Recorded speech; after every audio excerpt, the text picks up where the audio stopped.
Praise the lord.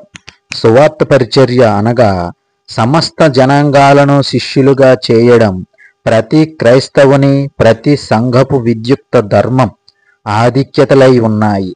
దేవుని పరిశుద్ధాత్మ చేత మానవుడు కొత్త జన్మ పొందాడంటే అతనిలో ఇతరుల పట్ల ప్రేమ పుట్టినట్లే.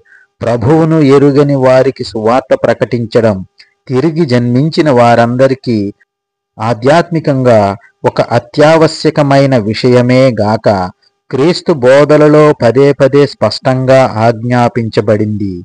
సమస్త జాతులకు సువార్త ప్రకటించమని ప్రభువైన యేసుక్రీస్తు ఆజ్ఞాపించారు.